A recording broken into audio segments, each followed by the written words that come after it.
Our panel on brain health rock stars features Dr. Rudolph Tanzi, a Harvard neuroscientist and the Director of Genetics and Aging Research at Massachusetts General Hospital, and Joe Perry, lead guitarist, Grammy-winning songwriter, and co-founder for the American rock and roll band Aerosmith. Hi, I'm Dr. Rudy Tanzi here at the 5th International Vatican Conference. And I'm so excited that joining us today to talk about creativity in music and science in the brain is my good friend and musical collaborator, Joe Perry, co-founder and lead guitarist of Aerosmith. It's so great to be here with you, Joe. Good to see you, man. Yeah, it's been too long. Good to be here. Thanks. Yeah, I first met you, Joe, in 2009 when I was named a rock star of science in this Jeffrey Bean Foundation project to bring awareness to science, and found myself posing in a poster with you and Francis Collins, the head of the NIH. And down the hall from us, there was Dr. Fauci posing with Sheryl Crow. And somehow that led to you and Francis and I performing for the US Congress. And the next thing, you know, I was invited to jam with you. Then next thing you know, we're playing the Tonight Show together. And then I had the honor of playing on the last album, Aerosmith album with you, and your last solo album. And so, boy, it's been a journey. And I look forward to doing more music together. And, you know, in the very first conversation we had, I remember we talked about the fact that you're interested in science. And as a kid, you were interested in marine biology and did some of your own very unique experimentation I wanted to ask you about. Well, I really didn't say like I'm interested in science. It was more my fascination with the water, the ocean, freshwater, saltwater, whatever, the life that was going on down underneath, a whole nother world. And I thought it was much more interesting and closer at hand than, say, going to the moon or wherever. And so I was fascinated by the science behind that, and I became a big fan of Jacques Cousteau. And I really didn't know what a marine biologist did, but all I know is I was fascinated by the life underwater and by what went on down. I mean, just that you could touch and so that put me on that path. But I think a lot of that has stuck with me as far as like the of how you look at science and look at the discipline that it brings with it. And that's why I'm fascinated with talking with you about these things. Yeah, I mean, the cool thing is that, like I tell my students in science, that the best science is when you're not afraid to think out of the box. You know, research, right? I tell my students, when you do research, emphasize the search, not the re. How do you maintain that creativity? How do you not become derivative in music? You've done it your whole career. Oh man, that's such a huge question. To put it in a few sentences, I guess everybody stands on the shoulders of giants in every discipline. And in the case of music, you listen to all different kinds of music and you go, I would like to try and sound like that. And also stuff that you don't like, it also plays a part, because you go, that's something I don't want to, that's a place I don't want to go.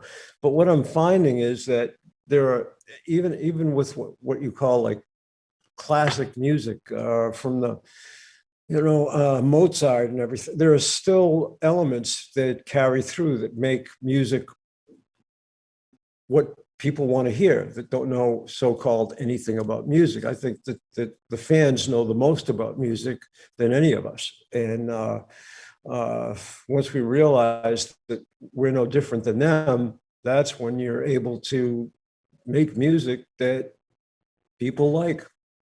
So you think about, some of the stuff Hendrix did and Jeff Beck. And then I think about, some of the licks that you have made just everyday, riffs in people's heads, like the beginning of Walk This Way.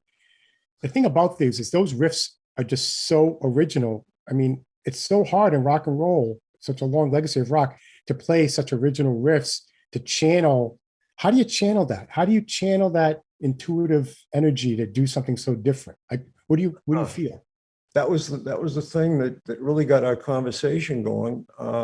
at the photo shoot for the Jeffrey Bean Foundation, when we talked about creativity and science and creativity in music. And you told me that in some studies that certain parts of the brain lit up in the same place when you were doing research, because like you're going someplace nobody's been, or you hope to, the same way that musicians go when they're creating new riffs. And I found that really fascinating because it showed me what I kind of felt, that creativity comes from a place that's farther down in your psyche. And you have to clear away a lot of the so-called deadwood, whether it's ego or you want to make something that's commercial or whatever. You just have to take the ego away at the door and let it fly. And also listen to the other guy who's playing. You know, it's not about trying to be like the only guy who's in the room making the music. You want to hear what the other guy is doing. So some of the most inspiration is listening to you play the keyboard for me when we jam. Well, you know, thank you for that. I have to say, I mean, because we're running out of time, that what first struck me about you when we jammed was how well you listen. I mean, I was like, I'd be doing some riff that I just think nobody's hearing. And then all of a sudden you're like jamming on that same riff and doing the harmony on it.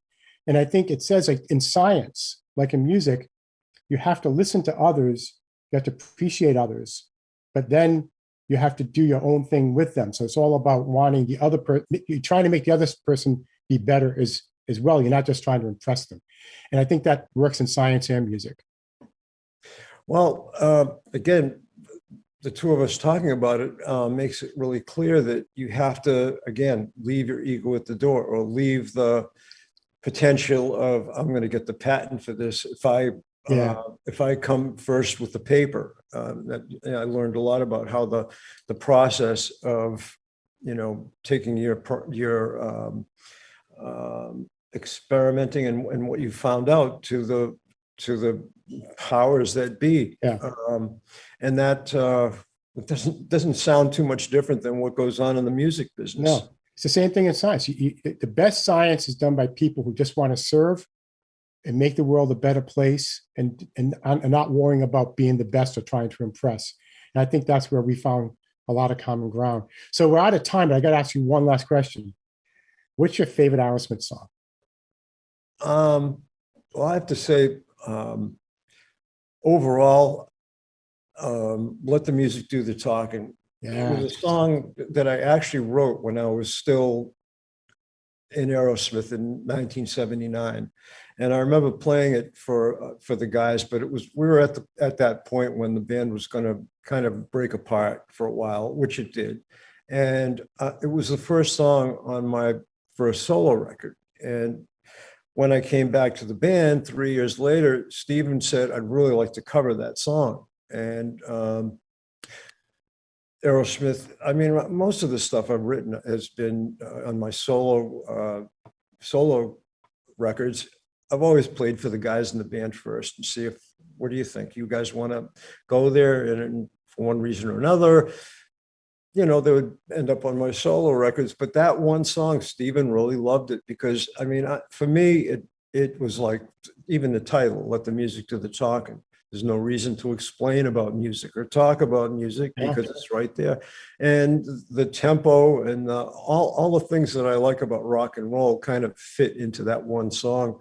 And I could sit here and go, well, I don't need to write another song after that one. Well, thanks, Joe. I could do this all day, and can't wait for us to jam again and get back in the studio. But until then, thanks so much and keep on rocking. Sure. Well, thanks for having me. This is great. Thank you. Thank you.